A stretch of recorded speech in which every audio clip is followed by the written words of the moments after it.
The Kelu tree is a story which was written by Detha ji in Marwari.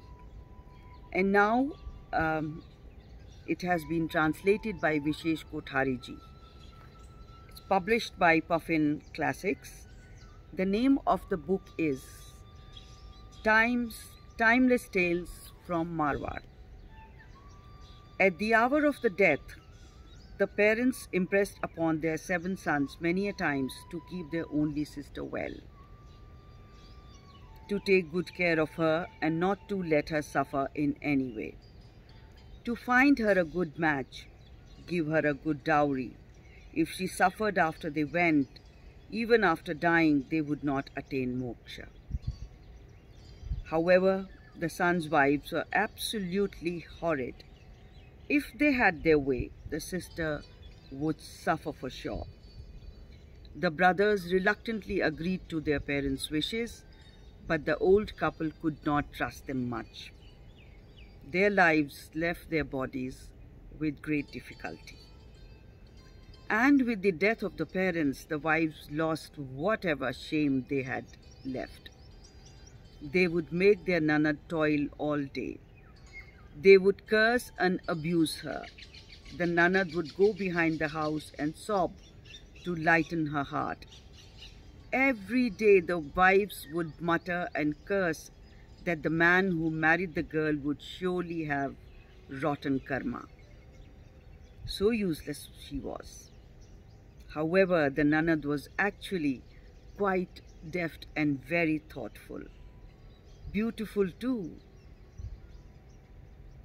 If her sisters-in-law didn't see this, what was she to do? It was the colourful festival of the Tej of Sawan to welcome the monsoon. On every tree swings were hung. In every lane, groups of girls decked out in their finery and singar appeared. But the poor girl, the sister to 7 brothers, stood crying behind the house in filthy clothes. With whom could she share her pain? When the youngest brother saw his sister sobbing, his heart melted. In all other homes, today was the day when sisters would ask the brothers and deck out in their best. The brother slowly approached his sister and asked her the reason of her misery. However, the sister kept silent.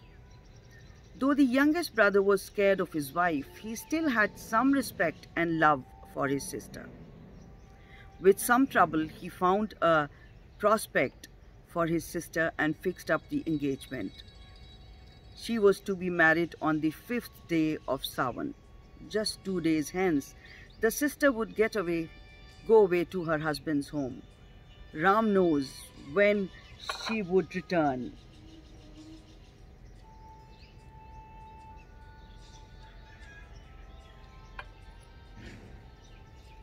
When the brother kept asking questions, the sister finally revealed to her brother her pain. She too wanted to wear a beautiful new ghagra and chunri and go and celebrate on the swings. The brother went to all his sisters-in-law to ask them to lend their fine clothes, but none of them agreed. He finally went to his own wife. She agreed, but on one condition. If her silken chunri or ghagra were spoiled, she would dye them again in his sister's blood. The brother thought, what damage could come in just 1 day? Even then, he asked his sister to be extremely careful and handed her the new clothes. And got bound by the promise he made to his wife.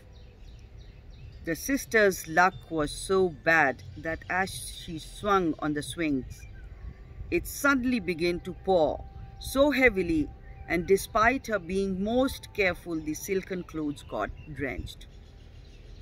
Fully soaked, the color of the chunri began to run. In great fear, she went home. As soon as her brother's wife saw the state of her clothes, she flared up and hissed like a black snake, went and lay down. The husband tried to calm her, but she just would not listen. Being a man, you go back on your word, she taunted. Either spit 7 times and lick it up or fulfill your promise. One can live without a sister, but how can one live without a wife? Till his sister was killed and the chunri was not dyed in her blood, the brother's wife vowed that she would partake neither grain nor water. Fast unto death. The brother said that the day after tomorrow the groom would arrive with the wedding procession. Who all would he give answers to? To which the wife replied, if a witch runs away before her wedding, what can her brothers possibly do? Not a soul would get to know what happened.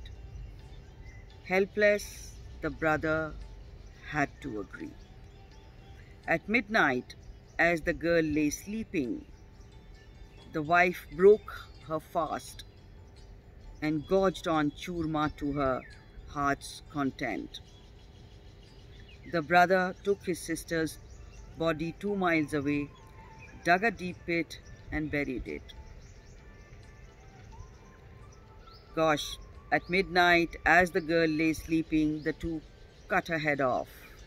After dyeing the chunri in her blood, the wife broke her fast and gorged on churma to her heart's content.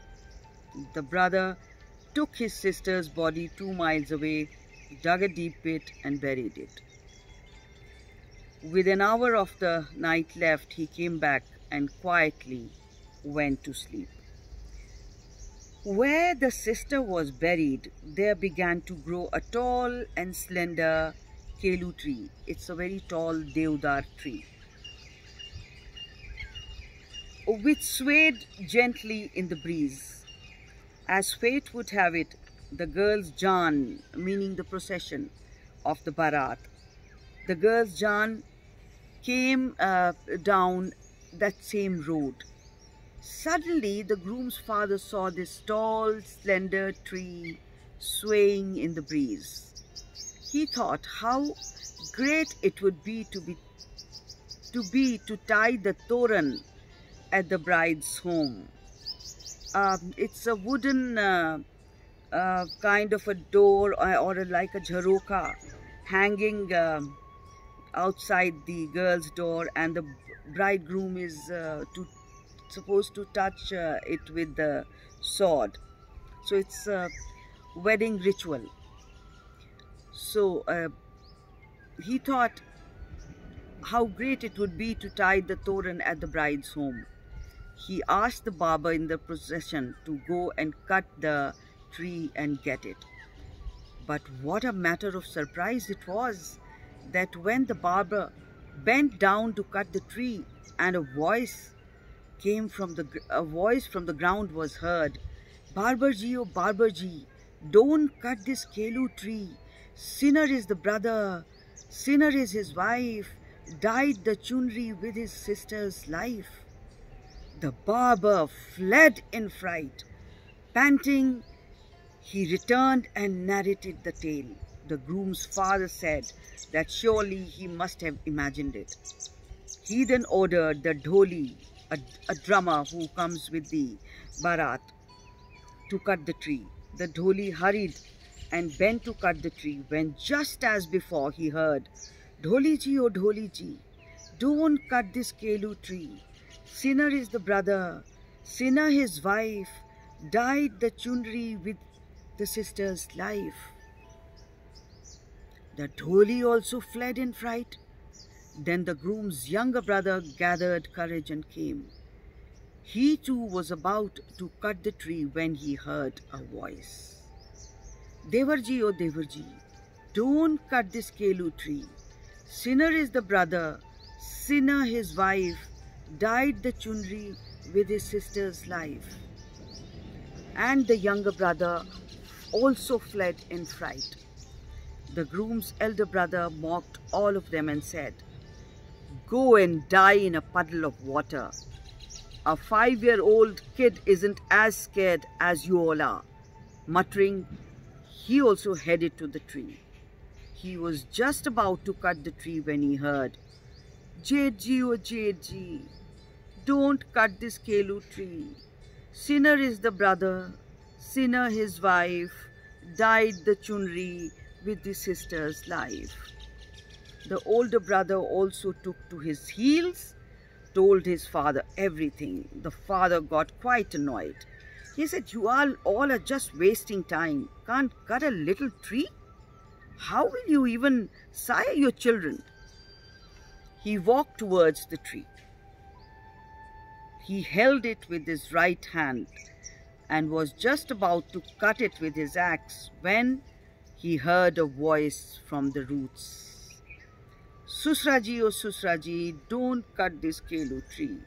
Sinner is the brother, sinner his wife, dyed the chunri with his sister's life." The father of the groom was scared, but he thought maybe he was also imagining things. So he once again got ready to use his axe. Then the same voice called out to him, and this time even he fled. Brothers, it was true. Never seen such a thing, never heard such a thing, he huffed. Now this time the groom himself goes. The groom himself went. As soon as he held the tree, he heard, "Husband ji, oh husband ji, Sajan ji, oh Sajan ji, you may cut this Kelu tree. You may cut this Kelu tree. Sinner is the brother, sinner his wife, dyed the chunri with the sister's life." The soft stem got hacked in just one blow of the axe. But yet another wondrous thing happened. As soon as the tree was chopped off, the earth miraculously parted, and from it emerged a beautiful woman whose face was veiled. Then she kept no secrets from her husband, told him all that had befallen her. Hearing everything, the wedding procession did not even go to the village. They took their wedding peras around the stump of the Kelu tree instead of the holy fire. And the Jan took the Bini and returned from there itself. The sister of 7 brothers had a wonderful life in a marital home, bathed in milk and gave birth to healthy children. And as for those 7 brothers and their wives, they got struck by the plague, such a death. So Vijay's Marwari story, translated by Vishesh Kothari in English. I hope you all liked it. There are more in this little book, and I shall be reading them to you very soon. And if you like, please subscribe to my YouTube channel and hear more of these treasures from Rajasthan. Thank you very much. Kamagali, Ram Ram Sa.